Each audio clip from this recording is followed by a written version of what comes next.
भारत में यूरोपीय कंपनी का आगमन। आज हम लोग मॉडर्न हिस्ट्री शुरू कर रहे हैं। प्राचीन हिस्ट्री कंप्लीट करने के बाद मेडाइवल अर्थात मध्यकालीन भारत को पढ़े, मेडाइवल हिस्ट्री पूरा किए और मराठा साम्राज्य के बाद थोड़ा सा हम लोग पेशवा काल को पढ़े थे और उसको पूरा करने के बाद कुछ क्षेत्रीय राज्यों को पढ़ा और क्षेत्रीय राज्यों का संगठन पूरा करने के बाद आज हम लोग आधुनिक भारत की तरफ बढ़ रहे हैं। इस आधुनिक भारत का जब शुरुआत होता है वहाँ से एक क्वेश्चन आ जाता है कि भारत में किस प्रकार से विदेशी कंपनी का आना आगमन होना शुरू हुआ। यूँ कह सकते हो भारत में विदेशी कंपनियों का आगमन से लेकर के 1570 अर्थात 1857 की क्रांति वाली पार्ट, भारतीय राष्ट्रीय कांग्रेस की स्थापना 1885 वाला पार्ट, महात्मा गांधी का वह युग जिस युग से भारत को आज़ादी दिलाना, यानी भारतीय राष्ट्रीय आंदोलन कह सकते हो, आज़ादी के बाद वाला भारत, ये सारे के सारे किस में आएंगे। ये वाला पार्ट थोड़ा थोड़ा आपको इंटरेस्ट देता है, वो इसलिए क्योंकि इसमें आपको इंटरेस्ट है लगभग इसके जस्ट वाले पार्ट में, ठीक है ना। ये तो पूरा का थ्योरेटिकल पार्ट है कि हमारे देश में किस प्रकार किस कंपनियों का आगमन हुआ, उसको थोड़ा ना हम रफली थोड़ा समझते हैं कि भारत में कौन कौन पहले आया। भारत में जब शुरुआत हुई यूरोपीय कंपनी को आना शुरू हुआ, जब यूरोपीय हम लोग के पास आने शुरू हुए तो प्रमुख यूरोपीय कंपनी में आया सबसे पहले पुर्तगाली। पहले कौन है? पुर्तगाली। अभी पुर्तगाली कौन थे आप लोग को याद होगा कि एक वर्ड बहुत फेमस रहा है खोज के लिए जिसका नाम है भौगोलिक खोज। ये भौगोलिक खोज क्या होता है? जब एक देश को दूसरे देश से कनेक्ट करने के लिए, चाहे वो व्यापार का माध्यम हो, संचार का माध्यम हो, बाई रोड कनेक्शन हो, विभिन्न तरीके से किसी भी तरीके से एक देश को दूसरे देश से क्या कर रहे हैं बच्चों? अटैच कर रहे हैं। तो अटैच करने के स्ट्रेंथ को, स्थिति को ही हम लोग क्या कहते हैं? भौगोलिक खोज कहते हैं। अब भौगोलिक खोज आने से क्या हो गया? कंपटीशन ज़्यादा बढ़ने लगा। जैसे मान लो कि मैं इस एरिया में एक दुकान खोला हूँ, ज़रा समझना, अब आपको भौगोलिक खोज समझ में आ जाएगा। मान लो ये हमारा बाजार है, यहाँ पर 10 दुकानदार है। कितने दुकानदार है बच्चों? 10 दुकानदार। और ये 10 दुकानदार क्या करता है? मुजफ्फरपुर में सामान बेचने के लिए कहाँ से लेके आता है? पटना से सामान लेकर के आता है। तो सबका सामान तो एक ही जैसा होगा ना, सेम रेट का होगा लगभग, ठीक है। तो लगभग सबका दाम क्या होगा? बराबर। लेकिन किसी को कांटेक्ट ज़्यादा है और वो डायरेक्ट कहाँ से माल मंगा लिया? दिल्ली से सामान मंगा लिया, क्वांटिटी थोड़ा ज़्यादा बढ़ा ली और कहाँ से माल मंगा लिया? दिल्ली से माल मंगा। अब उसका माल क्या होगा? अलग होगा, क्वालिटी भी अलग होगी और रेट भी क्या होगा? किसी का और ज़्यादा पावरफुल है तो वो डायरेक्ट फैक्ट्री के पास जाता है, ऑर्डर देता है, बोलता है ऐसा डिजाइन का इतना पीस लाओ, ऐसा डिजाइन का इतना पीस लाओ, और डायरेक्ट यहाँ लेके पटक रहा है। इस तीनों में किसका दुकान ज़्यादा चलने वाला है? जो फैक्ट्री से ज़्यादा डायरेक्ट माल लेकर के सामने आया। मेरी बात समझ रहे हो? अब उसमें वो क्या हो गया? अब ये वाला क्या करेगा? बैठा रहेगा कि हम पटने से माल लेके आएंगे? वो क्या करेगा? वो क्या करेगा? अब अगर उसको दुकान चलाना है सुटेबल ढंग से तो क्या करेगा? उसके अंदर कंपटीशन अपने आप आ जाएगा और बोलेगा छोड़ो पटना, हम भी फैक्ट्री के पास चलते, छोड़ो दिल्ली, हम भी फैक्ट्री के पास चलते। और फिर स्वतः क्या हो जाएगी? सबके अंदर एक कौतूहल की भावना आ जाएगी। तो जब भौगोलिक खोज होना शुरू हुआ तो आप सबको पता है भारत के पास उस जमाने में क्या होती थी? गरम मसाला था, हाथी दांत था, ठीक है ना, कीमती मानिक पत्थर होते थे, कपास होता था, ऐसा ऐसा चीज था ना जो पूरे दुनिया को हमारे तरफ क्या कर रहा था? आकर्षित। तो यूरोपीय बाजार में गरम मसाला लेके कोई कूद गया होगा और उसका डिमांड बहुत ज़्यादा बढ़ गया। सूती वस्त्र लेके कूद गया होगा, उसका डिमांड बहुत ज़्यादा बढ़ने और डिमांड में आने लगा होगा, ट्रेंड चलने लगा हो, और लेके जाने वाला एक ही आदमी। फिर पता लगाया हो ये ले कहाँ से आ रहा है, उसको खोज करो, बउआना शुरू हुआ। बउआते बउआते बउआते बउआते पुर्तगाल का रहने वाला पुर्तगाली, पुर्तगाल का रहने वाला कौन जानते हो ना? Vasco D gamma. भारत की खोज की कब की बुआ? 1498 में। कब किया? खोज करने का मतलब ये नहीं था कि भारत के नक्शा में, वर्ल्ड के नक्शा में भारत नहीं था। खोज कहने का मतलब ये कि एक ऐसा जगह है जहाँ पर हाथी का दांत मिल जाता है, एक ऐसा जगह है जहाँ पर ये सामान मिल जाता है, एक ऐसा जगह है जहाँ पे गरम मसाला मिल जाता है। खोज करने का मतलब ये, एक व्यक्ति था जो अमेरिका की खोज कर दी, क्या नाम था? कोलंबस। अमेरिका की खोज किया। एक व्यक्ति था जो पूरे दुनिया को नाव से घूम गया, क्या नाम है? मैगलेन। मैगलेन ऐसा व्यक्ति है जिसने पूरे दुनिया को किससे घूम गया? नाव से। लगा घूमने, उसका काम ही होता था घूमना, खोजना है, देखना है। एक बहुत अच्छे साइंटिस्ट कहते थे, बहुत अच्छे एक व्याख्याता है, वो भी कहते हैं कि आपके हाथ में 30,000 40,000 की फ़ोन है, 1 लाख की फ़ोन है, 1.5 लाख की फ़ोन है, 1,85,000 की फ़ोन है आपके हाथ में, ठीक है ना? आप क्या कर सकते हैं? 10,000 15,000 की फ़ोन लीजिए और बाकी पैसे को ट्रैवल में लगा दीजिए, मतलब घूम आइए कहीं से। जितना वो मोबाइल में नॉलेज देगा उससे ज़्यादा क्या दे देगा? वो घूमना तुमको एक्सपीरियंस दे देगा, नॉलेज दे देगा। वो एक मजाक में लोग कहता है कि मियाँ के दौर मस्जिद, अर्थात घर से निकले मस्जिद तक, मस्जिद से आए घर तक, तो आपका विकास कितना हो पाएगा? विकास करने के लिए आपको दुनिया को देखने के लिए बाहर की तरफ घूमना पड़ेगा। और उसी थ्योरी पर भौगोलिक खोज के क्षेत्र में किसने? मैगलेन ने पूरे दुनिया में क्या किया? घूमा, जाना और दुनिया को समझा और बड़ी आसानी से अपने आप को एस्टेब्लिश भी कर पाया। तो अमेरिका की खोज, कोलंबस एक और नाम इसके साथ जुड़ता है, बता देते हैं, अमेरिगो वेस्पुसी। अमेरिगो वेस्पुसी ने भी क्या किया था? किसकी खोज की थी बच्चों? अमेरिका की खोज की थी, ठीक है ना? ये सारे के सारे लोग क्या थे? नाविक थे। भारत में 1498 ईस्वी में किस बंदरगाह पर? कालीकट बंदरगाह। कौन बंदरगाह? कालीकट बंदरगाह पर पहली बार 1498 में कौन आया? पुर्तगाली आया भारत। और इसका स्वागत हुआ, किसने किया? उस राजा का नाम है जमोरीन। कौन सा राजा? जमोरीन। कालीकट बंदरगाह के सामने समीप जाकर के जमोरीन ने, राजा का नाम है, उस जमोरीन ने जाकर के सुविधा, कौन सा सुविधा? व्यापारिक सुविधा प्रदान करके उसके स्वागत किया। कौन सा सुविधा? व्यापारिक सुविधा। क्योंकि वास्को डी गामा किस लिए भारत आ रहा था? व्यापार करने के लिए। भारत तो खोज नहीं कर रहा था, वो व्यापार की तलाश में भारत की तरफ आ रहा था। वो जानना चाह रहा था कि कहाँ है वो जगह जहाँ से हम व्यापार कर सकते हैं, कहाँ है वो जगह जहाँ पे ये सामान बहुत सस्ता मिलता है, कहाँ वो जगह जहाँ सूती वस्त्र, गरम मसाले, हाथी दांत, कीमती पत्थर, ये सारी चीज़ें हमको बड़ी आसानी सस्ते रेट में मिल जाएगी। तो वहाँ का राजा अगर ऑर्डर देगा तभी ना तुम खरीद सकते हो। तो यही राजा जमोरीन ने क्या किया था? उसका स्वागत किया और फिर व्यापारिक सुविधाएं मिली। यूरोप के बाजार में वास्को डी गामा क्या लाए? बहुत बड़ा हलचल लेकर आ गया। सस्ता सामान ले जाकर के उधर पटकता था। भारत के लोगों को थोड़ा ये मिथ्या टाइप की लगने लगी कि हमारे सामान का इतना दाम। तो भारत के लोग इतने मूर्ख नहीं थे बच्चों। आप लोग सुने होंगे कहानी थोड़ा मोड़ा कि एक तरफ सूती का कपड़ा और दूसरे तरफ सोना। एक तरफ सूती का कपड़ा, दूसरी तरफ सोना। दुनिया का गोल्ड धीरे धीरे क्या होने लगा? भारत के पास जमा होने। तो पहली बार भारत में कौन आए बच्चों? पुर्तगाली आया, जो यहाँ पे लिखा भी हुआ है पुर्तगाली ईस्ट इंडिया कंपनी। कब आई है? 1498 में। और कौन लेके आया था? Vasco D gamma. बात समझ में आ रही? उसके बाद उस जमाने में लगभग इंग्लैंड जो है, ब्रिटिश लोग जो है, भारत लगभग 190-95 के आसपास देश हो गया है वर्ल्ड में। लेकिन उस टाइम में जितना था उतने अधिकतर देशों पर ब्रिटिश क्या कर लिया था? शासन व्यवस्था बना लिया था। तुम्हारे अधिपत्य में 4-5 राज्य अंडर में इतना आदमी है और तुमको पता चल जाए कि आदमी बहुत ज़्यादा शक्तिशाली है, या ये हम पे खतरा मंडरा रहा है, या ये बहुत पावरफुल है, या इसके पास बहुत ज़्यादा पैसा है, ये तैयार हो रहा है मेरे विपक्ष में बहुत ज़्यादा, तो तुम अगर राजा हो तो तुम चाहोगे इसको दमन कर दे। ब्रिटिश को आज समझ में आने लगा कि व्यापार का सबसे बड़ा हब कौन है? भारत है, जहाँ से सस्ती चीज़ें खरीदकर यूरोपीय बाजार में बड़ी आसानी से सामान को बेचा जा सकता है।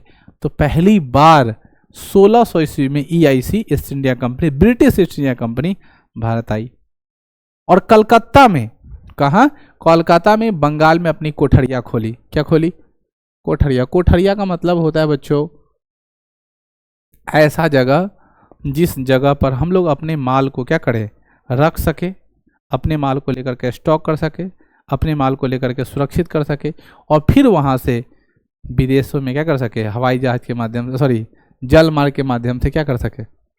भारत की नक्शा को बहुत अच्छे से गहन करिएगा तो बंगाल से लेकर के उड़ीसा वाला इलाका और उस तरफ से घूमते हुए, ठीक है ना, कहाँ, मुंबई तक, ठीक है, ये वाला इलाका तक समुद्री इलाका, मतलब ऐसे जाकर के ऐसे पूरा दक्षिणी भारत से लेकर के नीचे तक।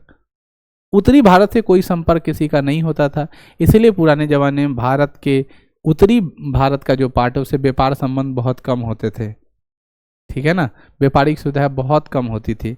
और इसी लालच में ब्रिटिशों ने पहले राजधानी कहाँ बनाई थी, कोलकाता बनाई थी। बाद में कोलकाता से कहाँ ट्रांसफर कर दिया गया, दिल्ली। तो भारत की पहली राजधानी कहाँ थी, कोलकाता थी। क्योंकि दिल्ली किसी समुद्र से कनेक्ट नहीं है, दिल्ली की समुद्र से कनेक्ट नहीं है, कोलकाता था, वहाँ पर सुविधा रहती थी। जितने भी उसके गवर्नर्स आते थे, जितने उसके मतलब क्वीन लोग आती थी, वो कोलकाता में उतरती थी और वहीं रह जाकर पूरे भारत का दर्शन करती थी। विक्टोरिया पैलेस कहाँ है, कोलकाता में। क्यों, क्योंकि वो तो बनाया गया था, उधरे सब रहता था। लेकिन जैसे जैसे भारत के विकास होने लगे, यातायात के साधन बढ़े, तब पता चला नहीं, हम लोग को इधर से बढ़ा करके उधर ले जाना चाहिए। और पूरब से लेकर के सीधे कहाँ चला गया, उत्तर की तरफ हम लोगों ने राजधानी को शिफ्ट कर दिया।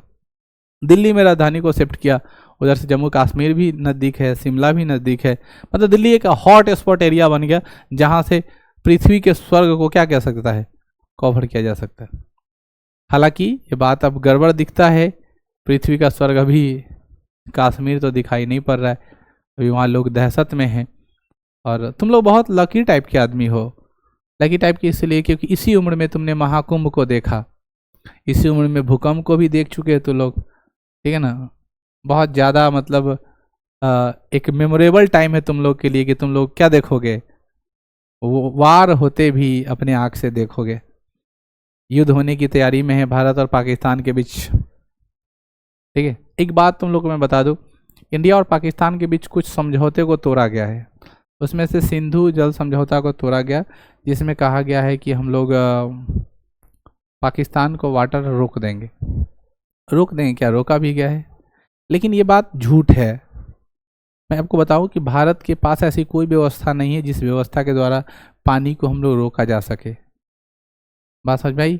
हमारे पास उतनी कैपेसिटी ही नहीं है कि पानी को स्टोर कर सके। और इसको अगर बनाया भी जाए, अगर रोकने का अगर व्यवस्था भी किया जाए तो लगभग 10 से 15 साल में रोकने का उपाय होगा। और खर्चा कितना लगेगा इसका कोई गारंटी नहीं है।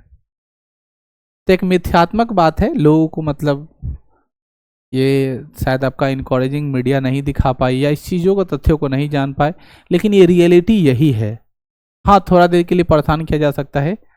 अगर जैसे मान लो कि पानी, नदी इधर से बह रही है, हमें बड़ा सा एक डैम बनाएंगे तो क्या होगा, पानी ऑटोमेटिक इधर जब बढ़ेगा तो पानी को कहीं ले जाने का तो रास्ता होगा ना, तभी तो तुम रोक पाओगे, वरना इसको क्या रोकोगे, सीधे कहानी खत्म कर देगा। पानी को कोई रोक सकता है क्या, रोकोगे तभी ना जब उस पानी का तुम दूसरे जगह इस्तेमाल करने का जगह बना लो कि वहाँ भेज देंगे, वहाँ से हमारा प्रवाह चलती रहेगी तो काम चल पाता। ऐसी कोई व्यवस्था भारत के पास नहीं है।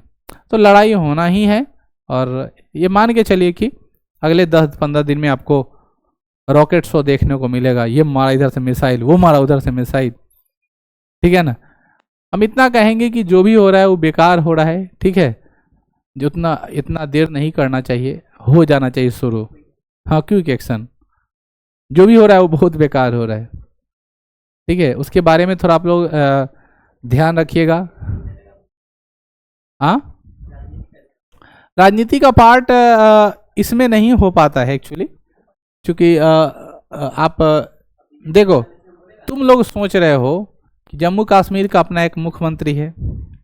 जम्मू कश्मीर का मुख्यमंत्री का कैपेसिटी हम कह सकते हैं ना, जो नगर परिषद में जो वार्ड सदस्य होता है, ठीक है ना, मतलब जो वार्ड पार्षद होता है ना, या मेयर तुम ले लो एग्जाम्पल, जो मेयर वर्ग का जितना पावर होता है वो उससे ज़्यादा पावर मुख्यमंत्री का नहीं है। स्टेट पुलिस भी वहाँ का रिपोर्ट केंद्र सरकार को ही करती है, उसके अधीन पे चलता है। तो वहाँ का सुरक्षा का रिस्पॉन्सिबिलिटी वहाँ के सीएम को है ही नहीं, ठीक है ना। वो एक तरह का धुआं का टट्टू जैसा आपको नजर आएगा कि ऐसा नहीं ऐसा। एकदम नॉर्मल होता है व्यक्ति, उसको कोई शक्ति नहीं, शक्ति विहीन आदमी होता है इस मामले में, ठीक है। तो उसको तुम नेग्जेबल ही मान के चलो, वो नाम का मुख्यमंत्री है, कुछ कर ही नहीं सकता, होम मिनिस्ट्री उसके अंतर्गत है ही नहीं, तो वो क्या कर पाएगा, यह बात है।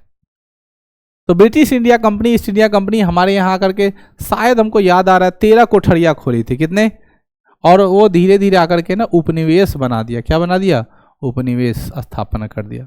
इसके बाद आता है Dutch, Dutch east India company आया भारत में बच्चों, याद रखिएगा। यहाँ पे एक नाम आता है कि ईस्ट इंडिया कंपनी में जितने लोग आएंगे वो क्या आएंगे, the governor and company of merchant London trading and into the East Indies, ठीक है, ये नाम याद रखिएगा। इसमें गवर्नर लगा है मतलब ब्रिटिश का होगा, इस्तादो लगा रहेगा तो वो पुर्तगाली का है। यहाँ पे देख सकते हो Dutch, Holland, Dutch east India company Bharat में है, डेनिश, डेनमार्क। अब यहाँ पे एक नाम याद रखना है, पहले भारत में कौन आया, पुर्तगाली आया, बाद में कौन आया, ब्रिटिश आया, उसके बाद में कौन आएगा, डच आएंगे, डच के बाद कौन आएगा, डेनिश आया, डेनिश के बाद कौन है, स्वीडिश आया। अब यहाँ पे ना क्वेश्चन बना देता है कि भारत में विदेशी कैसे आए, क्रम में बताइए। हाँ हाँ, फ्रेंच के बाद फिर क्या, स्वीडिश, ठीक है। तो आपको क्या करना है, ये ध्यान में रखना है कि कौन कैसे आया है, कब कब आया है, उसका सीरियली आपको ध्यान में रखना है कि मॉडर्न जब हमारा शुरुआत हो रहा है उसमें मॉडर्न तभी आया। जैसे देखो हम लोग अपने गांव में रहते हैं, गांव से तुम कहीं बाहर मत निकलो, तुम्हारे अंदर ना नया फैशन आएगा, न तुम अपने आप को डेवलप कर पाओगे, न तुम्हारे अंदर कोई नया बदलाव नहीं आएगा। तुम्हारा फैशन कैसे बदला, तो मॉडर्न कैसे बने, बाहर गए, कहीं घूमने गए, वहाँ देखे ऐसा नहीं ऐसा हो रहा था, तो फिर तुमने क्या किया, उस चीज़ों को अपनाया। हमारा इतिहास मॉडर्न कैसे हो गया, हमारे यहाँ विदेशी अब झोड़ा भर भर के आने लगा, नहीं बोरा भर भर के आने लगा। मैम आपको नींद आ रहा है क्या, बोरा भर भर के हम लोग यहाँ आने लगे। जब आने लगे तो उसकी चीज़ों को हम लोगों ने कॉपी करना शुरू किया, उसका पहनावा, उसका खेलने का स्टाइल। जैसे मान लो क्रिकेट खेलते हैं हम लोग, यहाँ क्रिकेट होता ही नहीं था। क्रिकेट किस देश से शुरुआत की गई, कनाडा से, और वहां से लेकर के हम लोग यहाँ हैं। हम लोग का राष्ट्रीय खेल है ही नहीं, कनाडा का राष्ट्रीय खेल क्रिकेट, हम लोग का राष्ट्रीय खेल हॉकी है, तो हम लोग का खेल दूसरा होता है, ठीक है ना। हाँ ले सकते हो। अब वो हॉकी का हम लोगों ने नाम क्या रखा, चोर डंडा, लड़का तो खेलता नहीं है, छोटा छोटा गोल गोल पिल्लो बना लिया और डंडा लेके खड़ा है, बॉल एगो लेकर दौड़ रहा है। नहीं, गुली डंडा दूसरा है, चोर डंडा वाला मतलब हॉकी का स्वरूप दिखता है थोड़ा, कि एगो बॉल लेके ऐसे फेंक रहा है और वो एकदम ऐसे ऐसे भांज रहा है, वही में कोनो का लग गया, बड़ा डेंजर होता है, ठीक है ना। वो सब बहुत रिक्सी काम होता है, लेकिन फिर भी खेल मतलब डर के आगे जीत है वाली बात है। तो ये वाला लाइन देख रहे हो ना, ये वाला लाइन बच्चों मेरे हिसाब से ना एग्जाम के लिए बहुत इंपॉर्टेंट है, मेरा जो अनुभव कहता है बच्चों। ये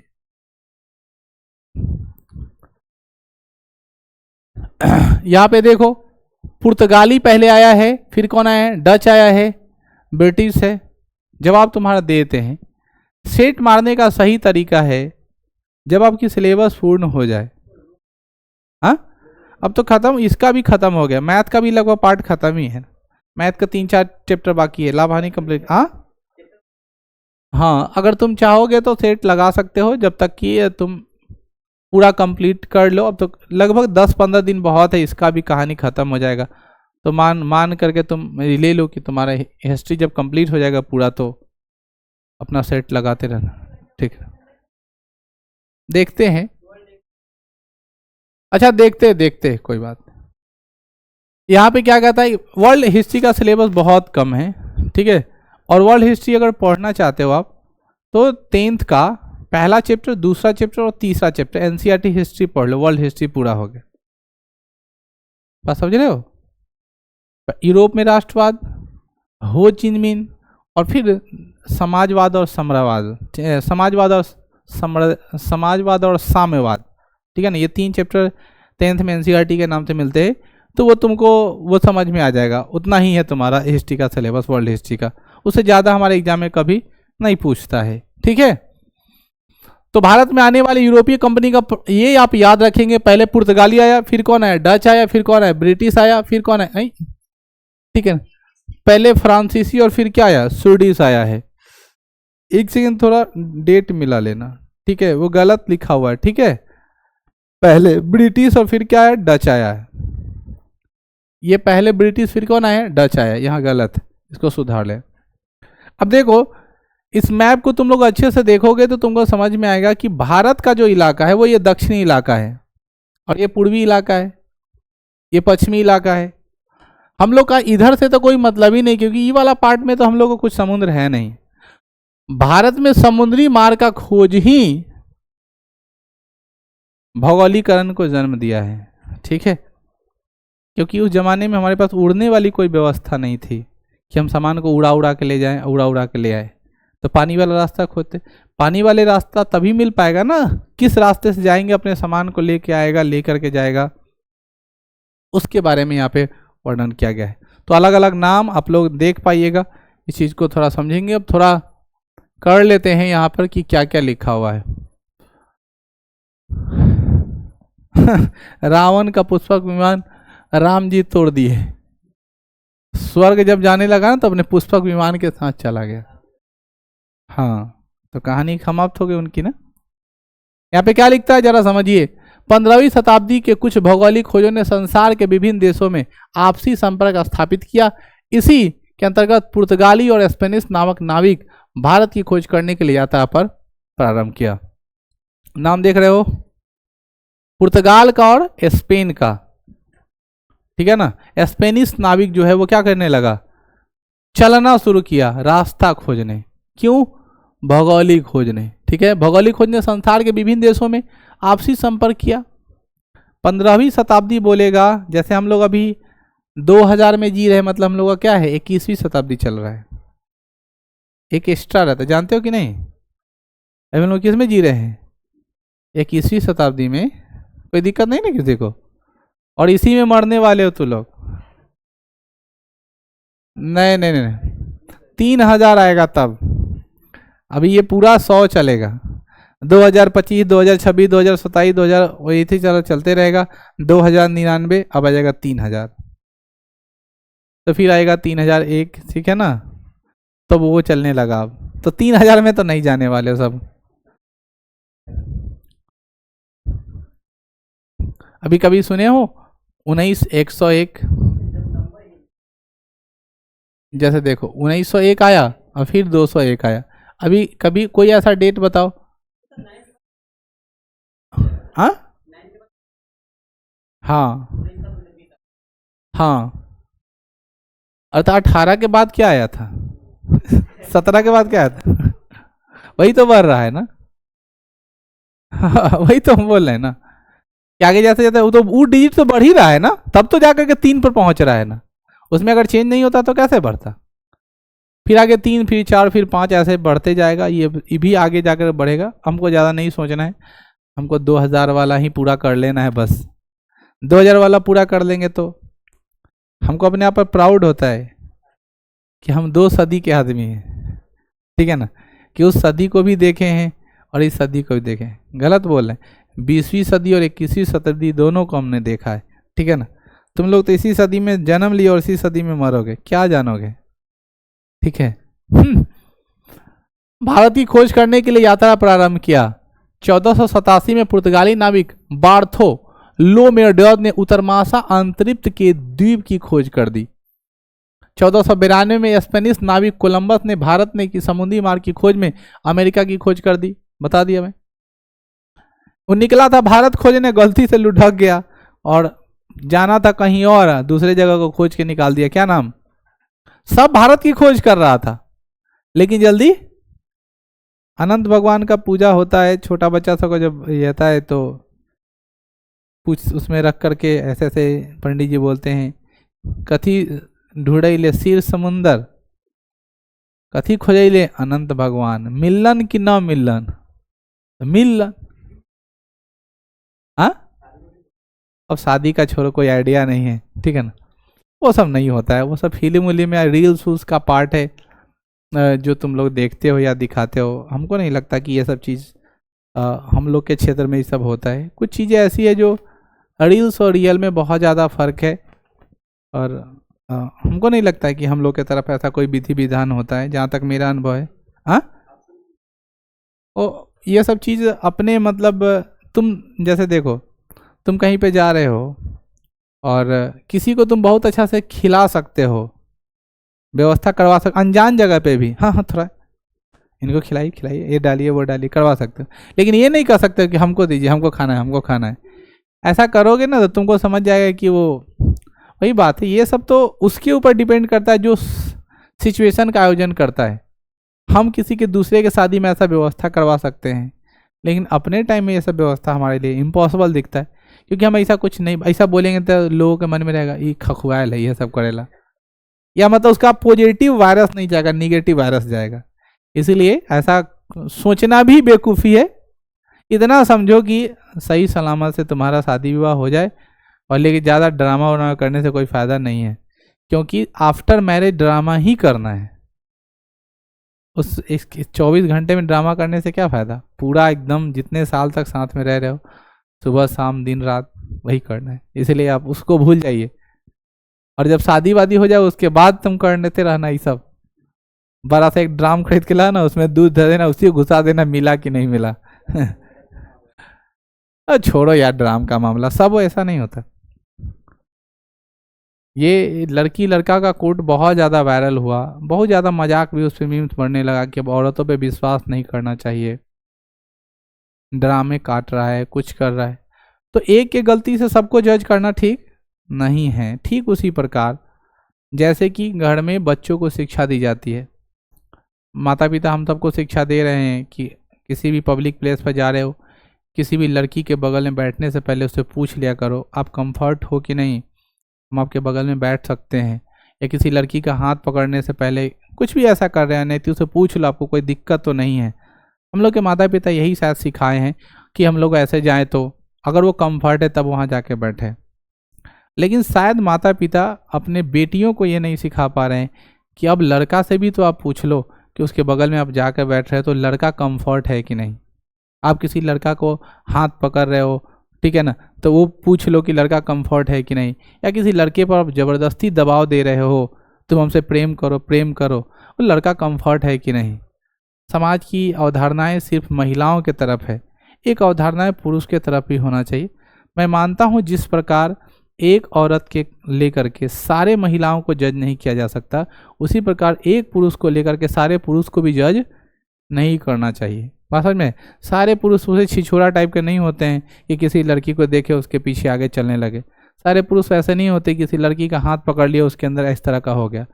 जिस प्रकार महिला विकास मंच है, महिलाओं की सुरक्षा के लिए महिला आयोग है, उसी तरह पुरुषों के विकास के लिए भी, पुरुषों की सुरक्षा के लिए भी पुरुष विकास या पुरुष आयोग होना चाहिए। ये बहुत ज़रूरी है ताकि दोनों क्या रहे, सेफ रहे। बात समझ गया ना?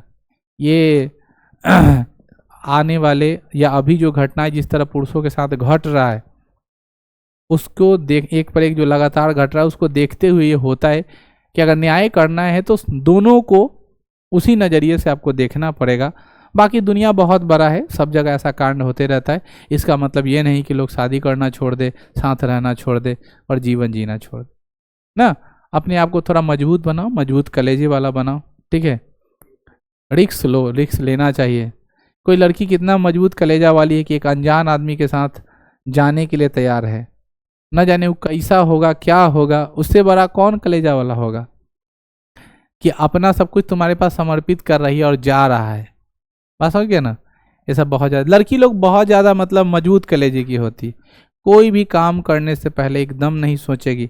कोई अनजान लड़का है, कॉलेज में गया, 2-4 दिन उसके साथ घूम रहा है, उसके बाद उसका नंबर ले लेगा, मैसेज करने लगा, कॉल करने लगा, बातचीत होने लगा, वीडियो कॉल, फोटो, जीने मरने का कसम, ठीक है ना, 7 जन्मों का साथ निभाने का कसम, अपने परिवार के बारे में नहीं सोच रहे। जब लफड़ा जब पड़ेगा, बात समझ में, कहाँ कहाँ घूमने चल जाता है, क्या क्या होगा। उसी में एक केस तुम देखोगे कि दोस्त बुलाया, 4 दोस्त उसके साथ था, उसका रेप कर दिया, उसका प्राइवेट वीडियो बना लिया, उसको लीक कर दिया। जब लफड़ा पड़ेगा तो लड़की महिला आयोग, ये आयोग वो आयोग, इज्जत का धजिया उड़ा दिया 500 बात।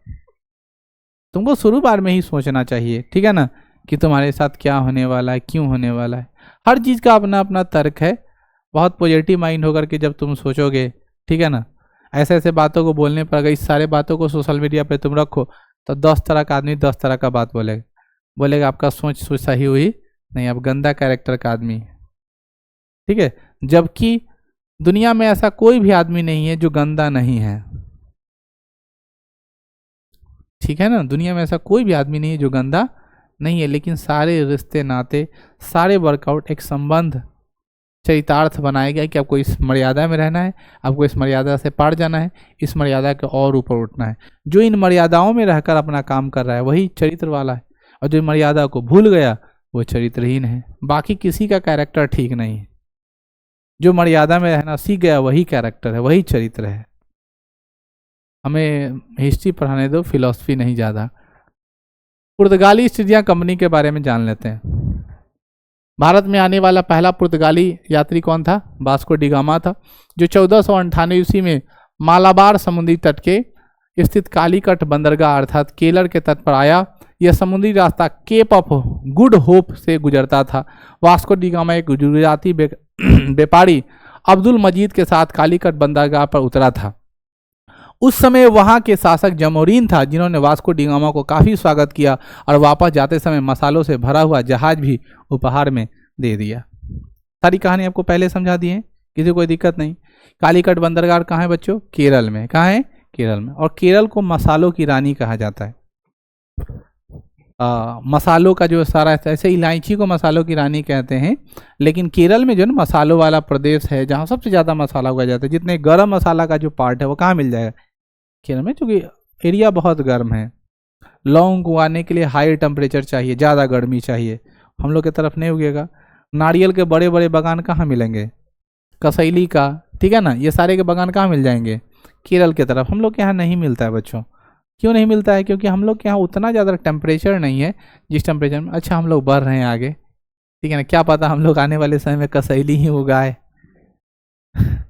इतना ज़्यादा गर्मी पड़ रहा है, अगर ठीक से अगर वर्षा नहीं होगा तो लीची कसैली ही रहेगा। लीची का जितना विकास होने वाला है वो भूल जाओ। वो अलग बात है, खुशी अपनी लीची में सुबह से हम पानी पटा रही है कि उसको चिंता है कि सर को बड़ा बड़ा लीची खिलाना है, इसलिए पानी पटा रहे हो।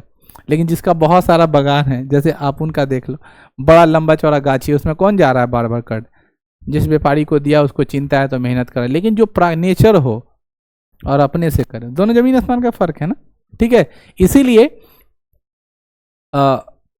जो जमोरीन था, वो जमोरीन ने क्या किया, बहुत ज़्यादा अब्दुल मजीद जो एक व्यापारी था उसी के साथ भारत आया था और वास्को डी गामा से बहुत प्रसन्न हुआ और उसको गिफ्ट में क्या दिया? एक जहाज। क्या दे दिया उपहार में? कितने दिल वाले लोग होते थे पहले, ठीक है ना। एक जहाज क्या कर दिया? जहाज भी उपहार में दे दिया। नहीं, मसालों से भरा हुआ जहाज उपहार में दे दिया। जाओ ऐसा करो। एक पिकअप अभी सामान अपने हम बेटी को नहीं दे पा रहे, ठीक है ना। बोल बहन, गलत बोल रहा। स्थिति इतनी खराब हो गई है कि हम लोग अपने बहनों को, बेटियों को एक पिकअप सामान देने में हालत खराब हो जा रहा है। और विदेशी आदमी आया, उसको एक नाव पूरा कर दे, क्या मसाला भर के दे दिया, ठीक है ना। पहले की परंपरा होती थी बहनों कि हम लोग अपने जब घर से विदा लेते थे, अपने यानी बेटी को या बहन को घर से विदा देते थे, चावल दाल, ठीक है ना, सब्जियां, मसाले, नहीं ये सब प्रोसेस होता था, खाने की सारी सामग्री भर करके उसको दिया जाता था। हाँ, क्या कह सकते हैं उसको, शादी के 1 साल बाद 2 साल बाद होता है, दोंगा बोलते थे, ठीक है ना। तो जाता था यहाँ, जैसे शादी हो गया ससुराल जाती, फिर आ जाती, तो दूसरी बार जाएगा ना दोंगा में, तो ये सब सामान पूरा भर करके देना पड़ता था, ठीक है ना। उसमें ना मिर्ची नहीं दिया जाता था, मिर्ची देने की प्रथा नहीं है। मिर्ची देने से थोड़ा, ठीक है ना, संबंध गड़बड़ा जाता है, वो बोलता है ना मिर्ची लगना जैसे, ठीक है, तो वो बंद होता था। बाकी सब दिया जाता था, मसाला ये सब देने की बहुत ज़्यादा प्रचलन थी। तो जब हम लोग देना शुरू करते हैं तो हल्दी बहुत ज़्यादा देते हैं, और जब इलायची देने की बात आती है तो 4 दे देते हैं, क्योंकि भाई ये तो सस्ता है और ये क्या है, बहुत महंगा है। तो जो सस्ता रहता है उसकी मात्रा थोड़ा ज़्यादा बढ़ा देते हैं। जैसे शादी ब्याह में जब हम लोग सामान ले जाते हैं, मिठाई उठाई बना के नहीं जाते, गांजा ये सब, तो उसमें ना एक वाइट कलर का बड़ा बड़ा टोपी जैसा मिठाई होता है, खाजा, तो एक लड्डू बनाते हैं 4 खाजा बनाते हैं, तो क्वांटिटी जोड़ लो, अगर 4 लड्डू है तो 16 खाजा हो गया। अगर और वो बड़ा बड़ा बना देगा, जैसे लगेगा कि बहुत ज़्यादा है। तो ये सब प्रोसेस रही है ठगने ठगाने की। बाकी समाज हमारा ऐसे ही चलता है, नया कुछ नहीं है। आपके परिवार में, हमारे परिवार में, यान समाज, जैसे जैसे आप जाइएगा समाज में, बहुत नीचे तक जानिएगा, तब आपको समझ में आएगा कि समाज अभी वही स्तर पर है। ठीक है ना, समाज उसी स्तर पर है जिस स्तर से शुरुआत की गई थी बच्चों, और धीरे धीरे हम लोगों में विकास आ रहा है। तो वही हम लोग, विकास आने का मतलब ये सब परंपरा धीरे धीरे क्या हो रहे हैं, भूलते जा रहे हैं, ख़त्म करते जा रहे हैं। देखो, इस मसाले को पुर्तगाल में बेचकर 60 गुना अधिक मुनाफा हुआ। कितने गुना? मसाला लेके गया आता है और कहाँ 60 गुना अधिक मुनाफा, मतलब मान लो 1 लाख का है तो उसका 60 गुना अधिक मुनाफा हो गया। समझ रहे हो? कोई सा ऐसा मार्जिन है कि 1 रुपया लगाओ और 60 रुपया कमाओ? दिमाग लगा रहे हो? अगर कोई आदमी 1 लाख का सामान खरीद के लाए और 60 लाख रुपया कमाएगा तो ऐसा बिजनेस क्यों नहीं कमाएगा? और मार्केट में इतना डिमांडेबल हो गया कि ना, बड़ा बड़ा बम विस्फोट होने से गया। ये कौन सा मसाला है बड़ी टेस्टी देता है, कौन सा मसाला जो गमकने लगता है, कौन सा मसाला जिसको लेने से हमारे बॉडी के अंदर एक विशेष स्टेमिना आ रही। क्योंकि गरम मसाला में सिर्फ ऐसे थोड़े कि लौंग, इलायची और क्या बोलते हैं उसको, दालचीनी, ठीक है ना, वो फूल जैसा होता है, चकड़ी फूल, ठीक है ना, फिर उसके बाद ये कसैली जैसा एक होता है जायफल, ठीक है, गोल मरीच है, जीरा है, बहुत सारा का चीज़ें होती है, और सबको एक साथ दे रहा है, इतना ज़्यादा चल रहा है उधर, और उधर मज़ा सब लोग ले रहा है। तो उसको तो समझ में आ गया। अब एक दुकानदार के दुकान में भीड़ लगा हो और भी दुकान सामान देने से मना कर रहा हो, तो उस सामान के बारे में तो कोई ग्राहक लेगा, तो दुकानदार भी लाइन में लग के खरीदेगा कि है क्या, और पता लगा कहाँ मिलता है। वही कहानी हुई बच्चों। और फिर यहाँ देखो, वास्को डी गामा के बाद 9 मार्च 1500 ईस्वी को पेड्रो अल्वारेज कैब्राल जलमार्ग द्वारा लिस्बन से भारत के लिए रवाना हुआ। नाम याद रखना किसने बच्चों? कैब्राल। सबको कौतूहल होना शुरू हुआ। 1498 में आया था 17 मई। कौन मई? 17 मई। 17 मई को 1498 में आया, मतलब कितना? लगभग 2.5 साल बाद। कितने? 2.5 साल बाद। ठीक है, अब आ गया 1500 में। 1500 ईस्वी में 9 मार्च को पेड्रो अल्वारेज कैब्राल ने जलमार्ग द्वारा लिस्बन से भारत के लिए रवाना हुआ। वास्को डी गामा के बाद भारत आने वाला दूसरा पुर्तगाली पेड्रो अल्वारेज कैब्राल था। ठीक है, पहला तो याद है, पहला याद है कौन? Vasco D gamma. लेकिन दूसरा कौन है? कैब्राल आया। वास्को डी गामा एक बार फिर भारत आया। यह दूसरा अभियान 1502 ईस्वी में था। यानी क्या बच्चों, वो दूसरा बार भी भारत आया। कब आया? 1502 में। 1503 में केरल में किन्नौर के निकट कोचीन दुर्ग का निर्माण करवाया, जो पुर्तगाली कंपनी का पहला व्यापारिक कोठी माल गोदाम, बताए थे ना अभी थोड़ा देर, कोठरिया खोली जिसको माल गोदाम कहते हैं। माल गोदाम का अर्थ होता है जहां पर हम लोग अपने स्टॉक को जमा करते हैं, छोटी चीज़ खरीद करके जमा करें। जैसे हम लोग कोई कंपनी चला रहे हैं, कोई फैक्ट्री चला रहे हैं, और हमारे पास स्टॉक नहीं रहेगा तो हम लोग फैक्ट्री कैसे चलाएं? जैसे मान लीजिए गुड़िया के घर पर भोज है, हमको ऑर्डर दे दी कि सर आप 20 बोरा आटा दे दीजिए, और मेरे घर में स्टॉक ही नहीं है, 20 किलो भी स्टॉक नहीं है, 2 किलो स्टॉक में होगा, तो कैसे पॉसिबिलिटी? तो आदमी बड़ा बड़ा जब कंपनी खोलता है तो क्या लगाता है? स्टॉक लगाता है। जैसे इस बार आप लोग शायद इस पर नज़र नहीं देते हुए, डाटा पढ़ना चाहिए। गेहूं का जो स्टोरिंग हो रहा है, अभी गेहूं का सीजन है, तो क्या होता है? गवर्नमेंट खरीदता है ना भाई, तो उसको स्टॉक करता है ना कि भारत में इतना खपत है और इतना हर हालत में हमारे पास स्टॉक में होना चाहिए। नहीं होगा तो दूसरी जगह मंगाना पड़ेगा, नहीं तो भूखमरी पकड़ लेगा। देश को स्टॉक किया जाता है, वो सब आपको नहीं पता चलेगा। वो जो पूरा भारत चला रहा है ना, खाद्य मंत्रालय, वो कंट्रोल करता है कि इतना उपज हुआ, इतना हम लोग स्टोर कर रहे हैं। समझ में आई? तो वो पता लगाया, और तुम लोग को शायद ये नहीं पता होगा कि आपके घर के ऊपर से ड्रोन उड़ जाता है, और ना ऊपर से ही सर्वेक्षण हो गया कि कितना एरिया में गेहूं लगा है, और उस गेहूं से कितना यील्डिंग होगा, और कितना इस बार उत्पादन होने वाला है, या कितना घट रहा है, कहीं से मंगाना होगा। ये आपको पता नहीं चले। अब सुने होंगे कि हमारे पूरे बिहार के जमीन का हवाई सर्वे हो गया, तब हम लोग जमीनी सर्वे करवाने वाले हैं। तो हवाई सर्वे कब हुआ तुमको पता चल रहा है? हो गया। देखने वाला ने देख लिया आपके ज़मीन को, आपके छोटे छोटे टुकड़े को बड़ी अच्छे से बारीकी से देख करके लैंड सर्वे हम लोग पूरा कर लिए। यहाँ पे कहता है 1503 में केरल के किन्नौर के निकट कोचीन दुर्ग नामक जो पुर्तगाली कंपनी का पहला व्यापारिक कोठी माल गोदाम खोला गया। प्रारंभ में पुर्तगालियों ने कोचीन की राजधानी के रूप में उपयोग किया। 1505 अपनी दूसरी कोठी कन्नूर में बनाया।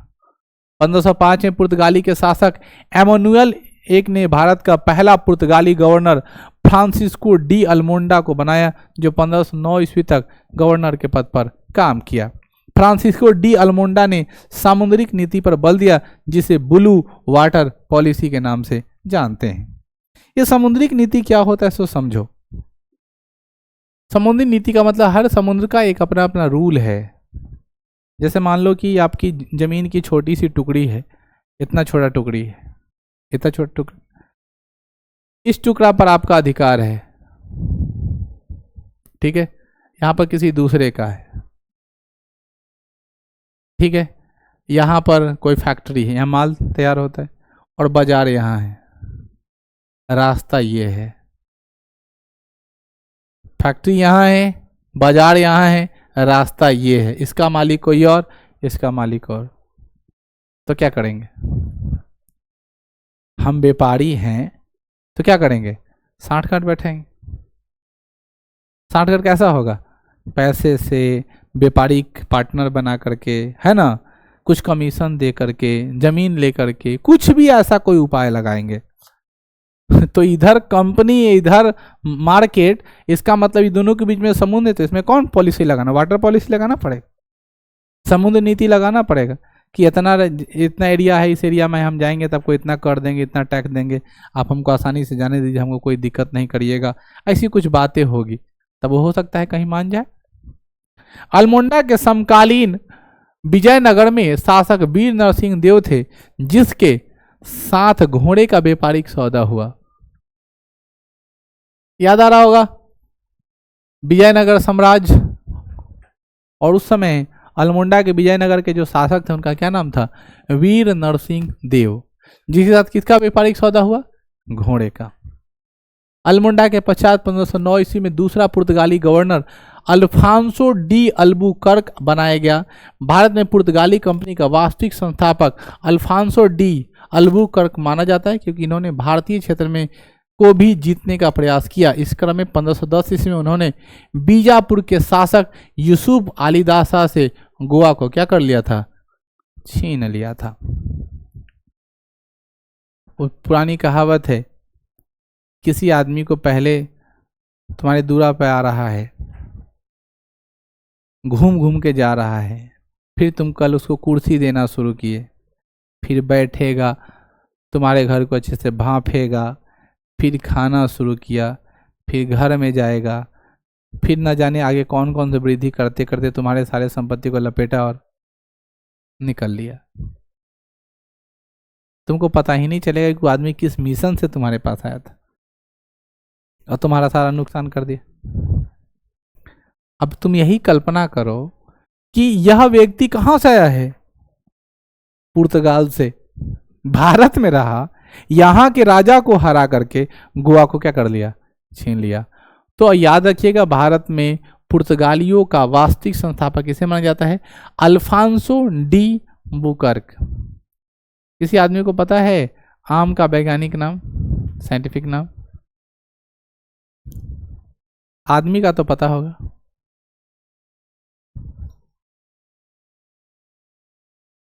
हाँ?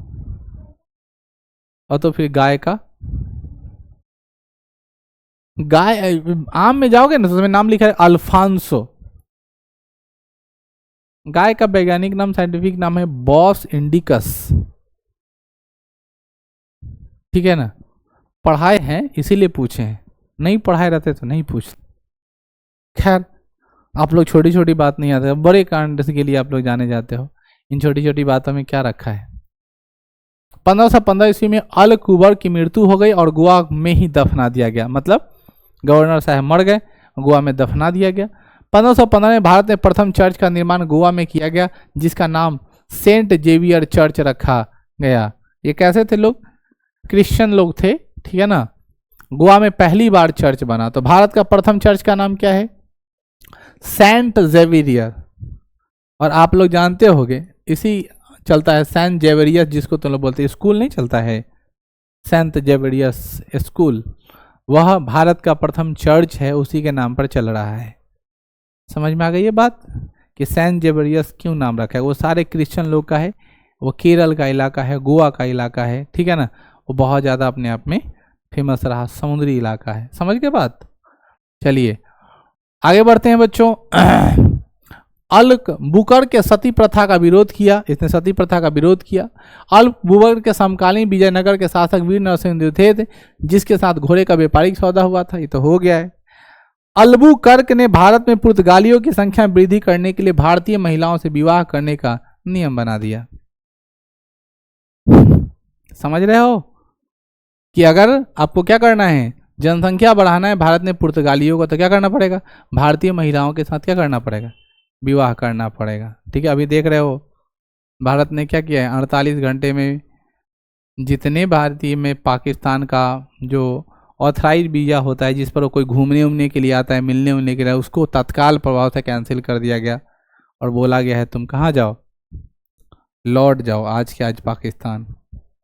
1.5 दिन का टाइम दिया गया था, वरना तुम पे कानूनी कार्रवाई की जाएगी। लोग आफर ताफर में भाग रहा है भारत छोड़ छोड़ के, इतनी ज़्यादा लोड हो गई, या पाकिस्तान जाना पड़ेगा, पाकिस्तान जाना पड़ेगा, वीज़ा दिखा रहे, सब लोग परेशान हैं। गवर्नमेंट का कब क्या सनक जाए कुछ पता नहीं चलता है, स्थिति बहुत ज़्यादा। अभी जम्मू कश्मीर में ना बहुत सारे ट्रैवल एजेंसी का हालत ख़राब हो गया होगा, जो घुमाता उमाता है। इस बार का गर्मी की कमाई ही ख़त्म हो गई, मतलब कश्मीर की। कौन जाएगा अब? अभी तो कोई नहीं जाएगा। वहाँ पुलिस का तांता लगा हुआ, कहीं अगर शुरू हो गया फायरिंग तो समझ ही लो क्या होने वाला है। अल-बुकर के बाद अगला पुर्तगाली गवर्नर नीनो डी कुन्हा बना, जिसे 1530 में पुर्तगाली कंपनी का मुख्य कोचीन से गोवा स्थानांतरित कर दिया और गोवा को पुर्तगाली राज्य की राजधानी बना दी। यानी कहाँ से डायरेक्ट, यहाँ से डायरेक्ट भेज दिया, कहाँ? गोवा ले गया। तो केरल इस तरफ है, गोवा उस तरफ है। तो कोचीन से केवल कहाँ लेकर चल गया? गोवा लेकर के चला गया और गोवा को पुर्तगालियों को क्या बना लिया? राजधानी बनाई। 1542 में पुर्तगाली गवर्नर मार्टिन अल्फांसो डिसूजा के साथ ईसाई धर्म के प्रचारक सेंट फ्रांसिस जेवियर भारत आया था। ठीक है ना, सेंट फ्रांसिस जेवियर भारत आया और ईसाई धर्म का प्रचार शुरू किया। एक बात मैं आपको बहुत गर्व से बोल सकता हूँ कि जिस प्रकार भारत में एक तरह का मिथ्या चलता है, झूठ, कि धर्म परिवर्तन हो रहा है, इस्लामों ने क्या किया, धर्म परिवर्तन कराया, इस्लामिक कंट्री क्या करता है, मुस्लिमों ने हिंदुओं का धर्म परिवर्तन कराया, ये वो बहुत सारा चलता है। लेकिन वास्तव में अगर सबसे ज़्यादा कोई धर्म परिवर्तन कराए तो कौन है? ईसाई। क्रिश्चियन सबसे ज़्यादा धर्म परिवर्तन कराता है और उस पर किसी की निगाहें नज़र नहीं होती। बात समझ गया ना? समझ रहे हो बात? सबसे ज़्यादा उन्होंने करवाया है धर्म परिवर्तन। भारत की मैं बात करूँ तो ये आप लोग देख लो, थोड़ा ये वाला सिंबल याद रखना। अंग्रेजों का सिंबल कैसा है बच्चों? स्टार है। फ्रांसीसी का सिंबल कैसा है? चौकोर है, ताकि इसको पढ़ने समझने में आपको कोई दिक्कत नहीं हो। तो अंग्रेज जो है वो गोवा पे नहीं, ज़्यादा पुर्तगाली लोग गोवा पर अधिकार किया, क्योंकि पुर्तगाली लोगों ने क्या किया था, अपनी राजधानी कहाँ से, कोचीन से उठा करके कहाँ ले गया था? गोवा ले गया था। ट्रायंगल वाला डच है और डेनमार्क का इलाका जो है वो आप लोग देख पा रहे हो। 1588 ईस्वी में पुर्तगाली के कंपनी ने भारत के अतिरिक्त कोलंबो एवं मलक्का में भी अपना व्यापारिक कोठी खोली और इसकी स्थापना कर ली। ये कोलंबो जानते हो कहाँ है? नहीं पता है? श्रीलंका की राजधानी कहाँ है? और श्रीलंका कहाँ है बच्चों? इस एरिया में। समझ में आ रही है हमारी बात? इधर से इधर आया तो इधर भी गुरक गया। ठीक है, 1588 ईस्वी में श्रीलंका के कोलंबो में, ठीक है ना, क्या किया? स्थापना किया। ठीक है, व्यापारिक कोठी को खोल दिया गया। भैंसी कहीं के, नींद आते रहता है। भारत में पुर्तगालियों का सबसे प्रमुख केंद्र गोवा रहा, जिस पर स्वतंत्रता के पश्चात भी पुर्तगालियों ने कंपनी पर अधिकार रहा। अंततः 1961 में इन्हें भारत के हवाले कर दिया। गोवा के अतिरिक्त, यानी मैंने आपको बोला पुर्तगाली लोग गोवा पर बहुत ज़्यादा दिनों से शासन किया और आज़ादी के बाद भी 1961 तक रहा। कहने का मतलब 1961 के बाद ही क्या किया, उसको भारत के हवाले किया। पुर्तगाली व्यापारी कोठी कालीकट केरल हुगली दमन द्वीप में भी स्थित था। पुर्तगाली कंपनी का भारत में कई क्षेत्रों में महत्वपूर्ण योगदान माना गया है। जैसे भारत में जहाज निर्माण को प्रारंभ लेकर के पुर्तगाली कंपनी के द्वारा ही किया गया था। भारत में पहली बार प्रिंटिंग प्रेस की स्थापना पुर्तगालियों के द्वारा ही किया गया था। अब समझ लेना, पुर्तगाली लोग जो है वो भारत में क्या क्या फायदा दिया। तो पहला है कैरावल जहाज। कौन जहाज? नाव। जहाज बनाने के लिए कैरावल जहाज है, नाव जहाज जो बोलते हैं हम लोग, वो बनाने में पुर्तगालियों ने अपना योगदान दिया, क्योंकि उसके पास छोटा छोटा नाव था। इतना दूर जाता है, इतना दूर आता है, तो इतनी जगह जहाज में कितने माल लेके जाते हैं। जैसे देखो, ठगुआ जो आदमी होता है वो शादी ब्याह में अति अति को दौड़ी बनाएगा, एम भरेगा, ऐसा 50 को दौड़ी बनाएगा। शहरी टाइप का आदमी अति अति को नहीं रहता है दौड़ी, और खूब चम्मी कुम्मी पॉलिथीन उलिथीन लाल पियर करेगा। गांव का बकलोल आदमी सके बड़का बड़का रहता है तो दौड़ा, और मैं लाल पेपर साट देगा, लेकिन माल भरपूर रखता है, भर ले लेगा बड़का बड़का टोकरा में, 10 को ले आएगा, लेकिन वो भर लोड लेके आएगा। यही ठगना सब इतनी को रहेगा, 5 को सामान रखेगा अब 50 को बनाएगा। काउंटिंग करते रहो, 1 2 3 4 5 ऐसे गिनते रहो, 50 हो गया। सब में लगभग समानता वही है, लेकिन देखो फर्क। तो भारत में पहली बार प्रिंटिंग प्रेस की स्थापना पुर्तगालियों ने किया।